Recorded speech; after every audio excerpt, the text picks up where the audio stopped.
Hello, everybody. Welcome back to Art and Outdoor Life here with John. So, today I'm painting a scene in our little garden, okay? Um, what I'm using here is a color called Sunflower Yellow, okay? I've used it in some of my watercolor paintings before. Sunflower Yellow is a darker yellow. I didn't want to use a lemon yellow, a very bright yellow. So what I'm doing is I'm painting the flower, a watermelon flower is exactly what I'm painting here. Now when I started painting these flowers in this video and this painting, because I just went ahead and hit record, I started getting a little bit too particular about the petals in that because you know. But what I'll be painting here is besides the watermelons, I'll also be painting tomatoes and also pumpkins. And I'll be putting some lattice board behind it. Lattice, not lettuce, but lattice board for the background. Okay, and so over here on this side, I'm using orange yellow, and it's almost like a cabbage color. And so these are the pumpkin flowers, and they look like that. They look like stars, almost like tiger lilies, um, But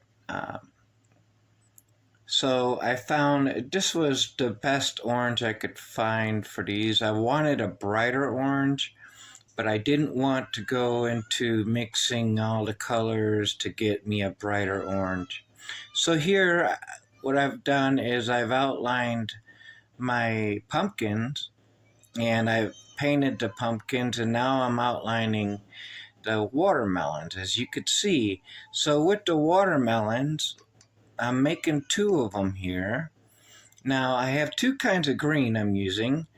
Right now, what I'm outlining them with is a pale green. That's the name of the color, pale green. And then pretty soon later on in the video, I'll be using a color called green light. Okay, so in this little bitty garden here, I'm just flickering up these greens, okay? Whether they're flowers or grass.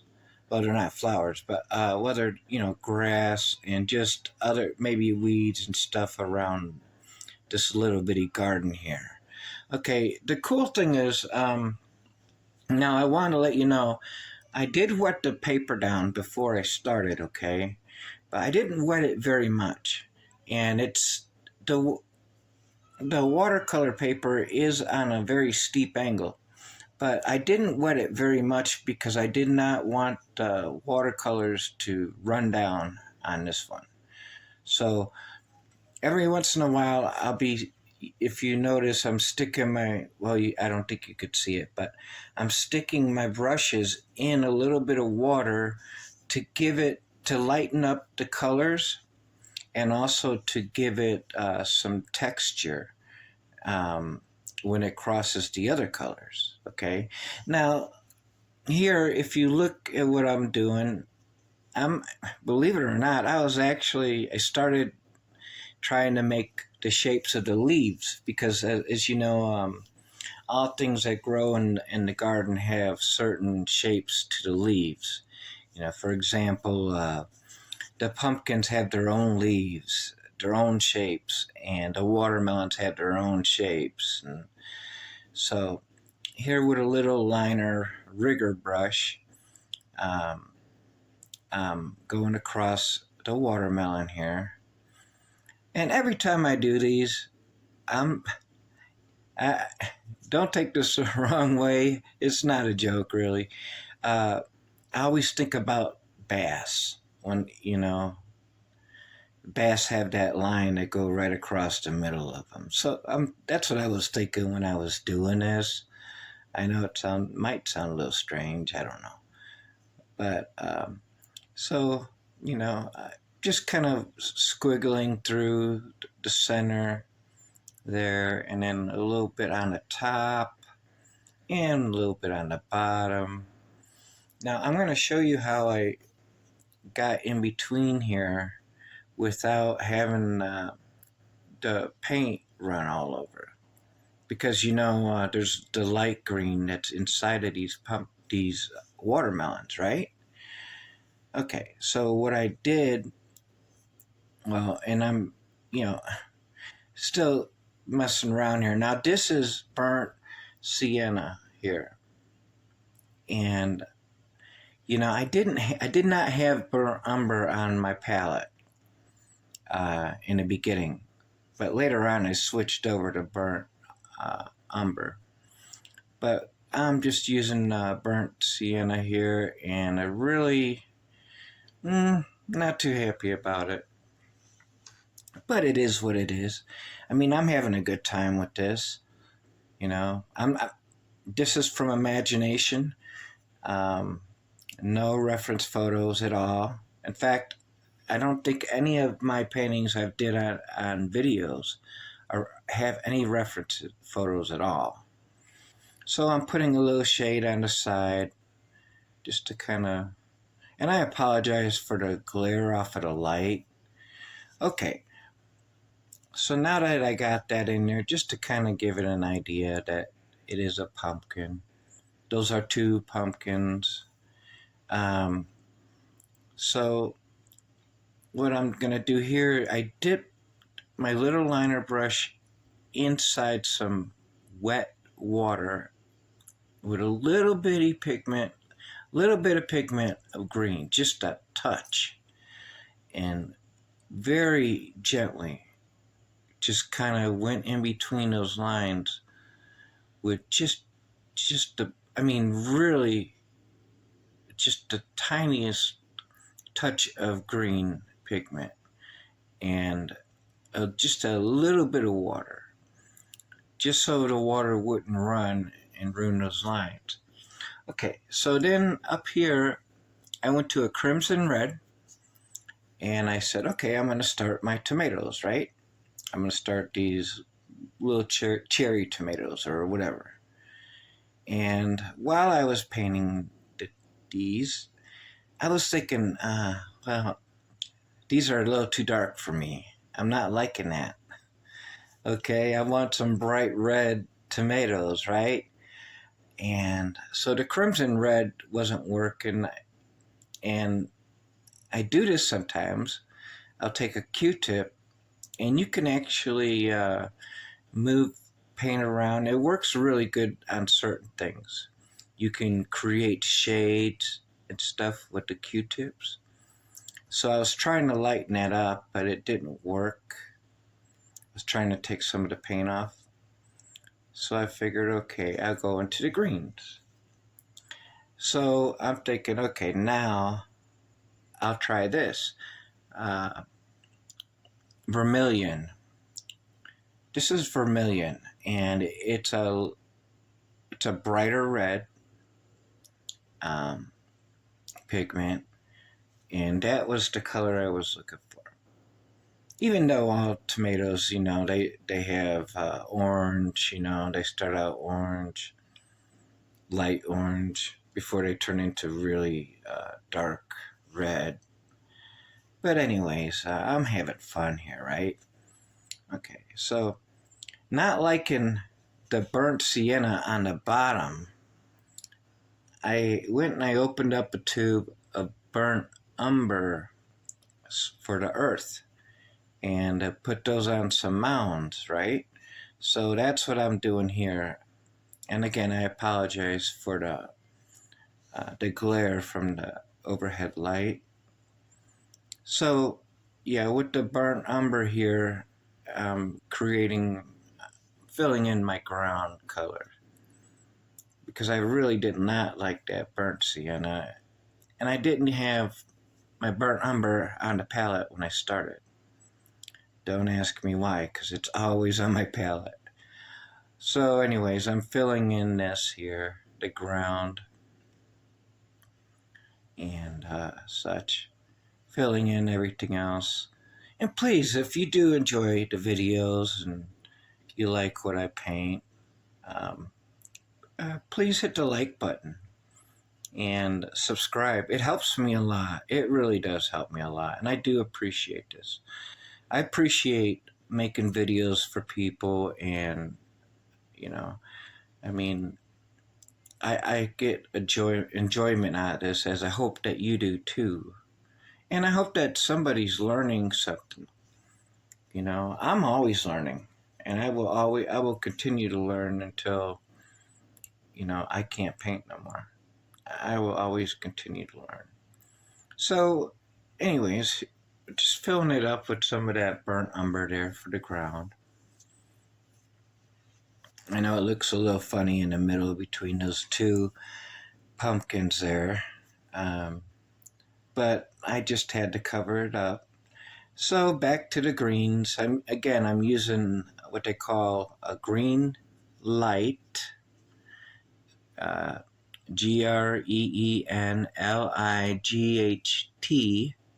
is the name of the color, and I'm using a pale green, and I'm going back and forth, basically trying to get shades, and to make some of the green look further,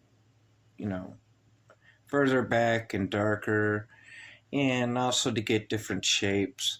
I'm not really looking for any certain shapes at this point. I gave up a long time ago on trying to make the shapes of the leaves for the watermelon and the tomatoes, or not the tomato, the pumpkins. My apologies. I'm tongue-tied. One of those moments. Okay. So I'm just kind of dabbing along here. And let's see. I'm being real careful around these flowers because, the flowers do represent, I guess people that don't garden don't know. I don't know. Maybe they do. I don't know. Maybe you do. Some people don't. I know. That everything has flowers just about for whatever you're growing. And that's why I put the flowers in. Okay. So here with a cheap fingernail filer, I'm trying to create some texture and bring some light to some of the grasses and weeds in the back there, just to do that. And then also with my finger, I'm moving the paint. It's on there pretty thick, but I'm getting shadows, I'm getting light spots. There's nothing like literally putting your finger on the paint. To me, it's very personal. You actually feel the paint move. With the fan brush here, I'm using burnt umber. Now, this is what I'm going to be using for my tomato plants, okay? And again, thank you for viewing. I really appreciate it. So, as most of you know who do gardening and that, the tomatoes, they usually grow two at a time off of the same, like right across from each other. And I didn't want to put a whole lot of tomatoes in here because then it would have just been red with a lot of green. And I just a couple tomatoes, that's all. So again, with the fan brush and some burnt umber, just kind of giving the impression of some of the parts of the tomato plants here. I thought burnt umber would make a nice little little color change up, against all the greens and stuff. And as if you garden a lot, you know that tomatoes also have very definitive leaves. So I'll show you how I tried to tackle that here in a little bit. Um, so I'm liking this garden. Just very small garden, simple. I could have made it a lot more simpler. Um, so here I thought, okay, I'll just, I'm taking it easy. I'm like, okay, I'll shape the leaves for for the tomato plants. I'll shape them right. I'm thinking I'm gonna do this, and it's taken me, you know, I mean, if I wasn't videoing this, I would have taken my time and did it with that little bitty brush. But because I was videoing, I was thinking, you know, this is nice, but I know an easier way to do this, and I'm going to show you how. So what I did was, and these brushes come in handy a lot, and I use them in a lot of my paintings, as you know. The flat brush, right? They got very thin, and they don't wiggle all over the place, and they're sturdy. So, and they have sharp edges. And I was like, okay, well, we'll just make this fast now. Let's just throw in and we'll give some impressions of the tomato leaves. And now, this is what I did. I went back to the crimson, and now I'm making the background, which is, for me, it's a lattice, the lattice wood that you use, for your porch or whatever. After going in between everything, I started blending and putting in more dark green here, and giving more texture, weeds and grass and different things. Anyways, I want to wish you a good day, a good morning, and a good evening, no matter where you are. And please come back again. Thank you. Sincerely, John.